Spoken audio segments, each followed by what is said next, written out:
Hi, welcome to Tutorials Point. In this tutorial, we will talk about the cultivation process of tomato crop. Tomato has different names in different languages. In Hindi, it is called tomato. The botanical or scientific name of tomato is Lycopersicon esculentum and it belongs to the family Solanaceae. The plant consists of one stem which is long and skinny and rather flimsy. Tomato fruit varies in shape and size. A typical ripened tomato is red and round. It can vary in color from orange to yellow. The shape can vary from round, cylindrical to tubular. Cherry tomato plants produce very small tomatoes, while garden tomato plants produce typical tomatoes that can be used in household kitchens. The average tomato plant grows about 3 feet tall. Let us now see the required climatic conditions for the cultivation of tomato crop. Generally, tomato is a warm season crop. Low temperature causes deformation of roots. A long and warm growing season is desirable for successful tomato production. A daily mean temperature between 21 degrees centigrade to 30 degrees centigrade is most favorable for optimum growth and production. Tomato seeds germinate well at 22 degrees centigrade. Let us now see the different stages involved in the cultivation process of tomato crop. The stages are land preparation, drip irrigation arrangement, seedlings cultivation in nursery, transplantation, pest and disease management, flowering and fruit formation, and harvesting and yield. Let us now see how the land is prepared for the cultivation of tomato crop. Tomato crop can be grown in all types of soil, varying from light sandy to heavy clay. However, loam and sandy soil of normal and higher status are best suited for tomato cultivation.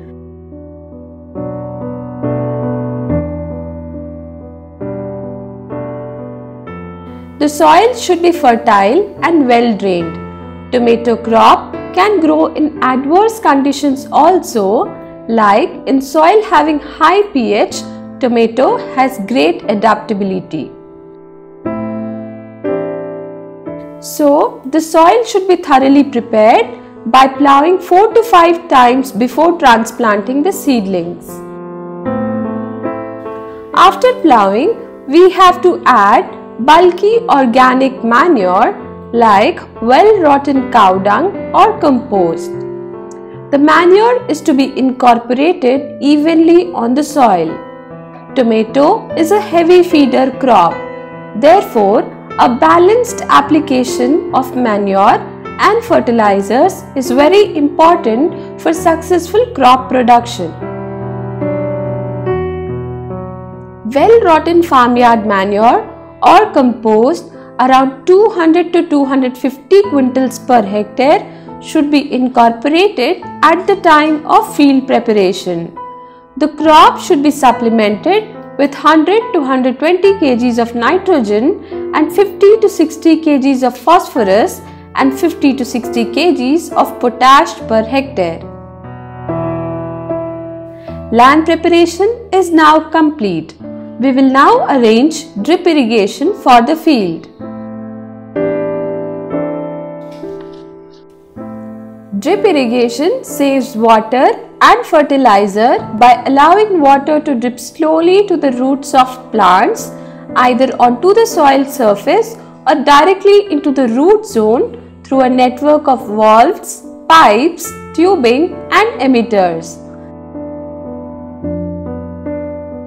Overhead irrigation wets the plants but produces runoff. In contrast, drip irrigation is a controlled irrigation method. It works by exposing the roots to a direct supply of water.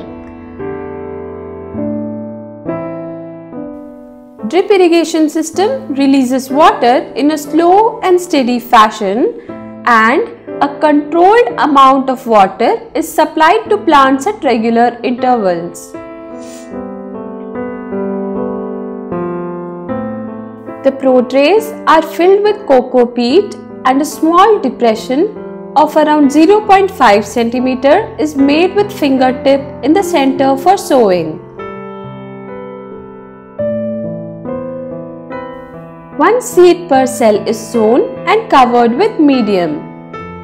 Coco peat has high moisture retention capacity, hence there is no need for irrigation until germination. After sowing, 10 trays are kept one over the other for 3 to 6 days. The entire stacks are covered with polythene sheet to conserve moisture until germination. On germination of seedlings, trays are shifted to net house and spread over the beds to avoid evaporation. The trays are irrigated every day depending on the prevailing weather conditions using a fine sprinkling rose can or hose pipe fitted with rose. Trays are drenched with fungicides such as copper oxychloride as a precautionary measure against seedling mortality. Spraying of 0.3%, that is around 3 grams per liter water soluble fertilizer at 12 and 20 days after sowing helps enhance the growth of the seedlings.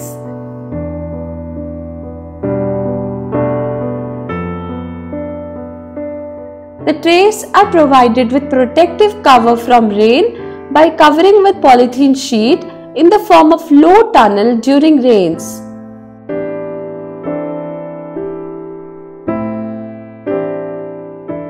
The seedlings are ready for transplanting in about 21 to 42 days. Once the nursery cycle is complete, trays and shade net are removed and stored in a safe place for reuse in the next season. Let us now understand the transplantation process in the field.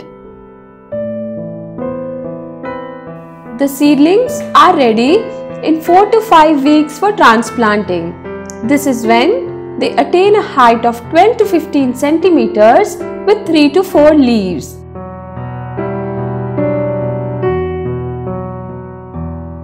Harden the seedlings by withholding irrigation. Uproot the seedlings carefully without causing injury to the roots. Transplanting should be done during evening hours followed by irrigation. Firmly press the soil around the seedlings. Care should be taken not to injure the roots of seedlings.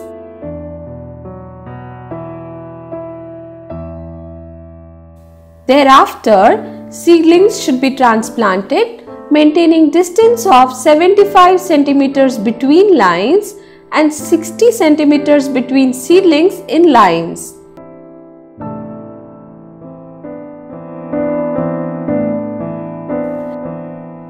Irrigation water should be supplied at 10 to 15 days intervals if there is deficit moisture in soil or if the soil becomes dry.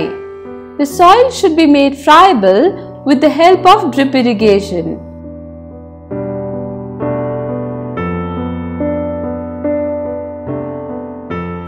Weeds also have to be removed regularly.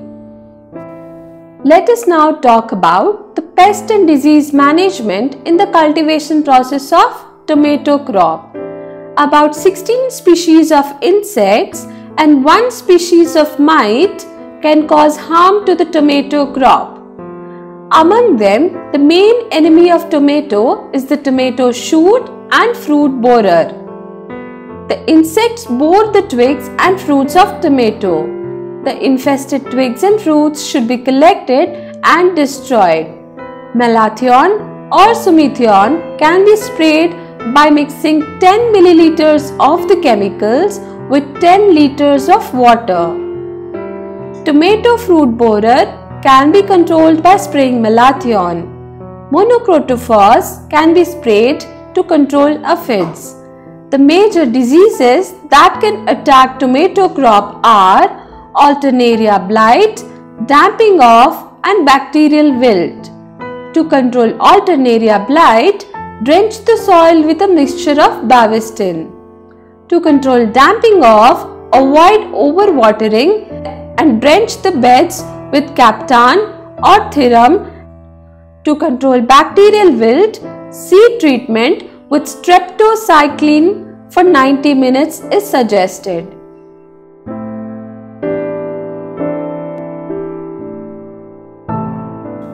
Tomato plant flowers at 30 to 40 days after transplanting. Along with producing tomatoes, tomato plants produce little yellow flowers, usually no bigger than 1 inch in diameter. These flowers may turn into fruits if given the right amount of water, sunlight and nutrients, but have the potential to stay as yellow flowers forever.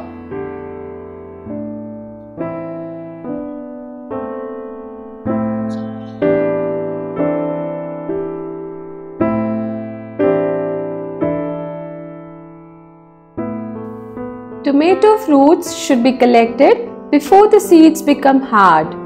The tomato fruits are harvested when they attain full size and color, but before they start ripening.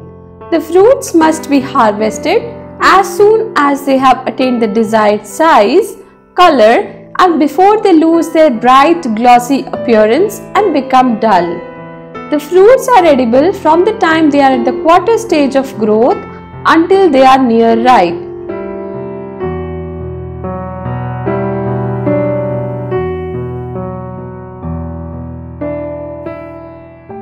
Tenderness, bright color and glossy appearance of fruit is when the fruits are at the optimum stage of harvesting.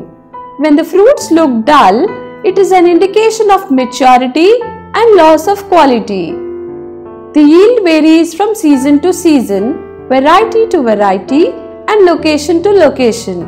However, 40 to 50 tons per hectare of healthy fruits of tomato can be obtained generally.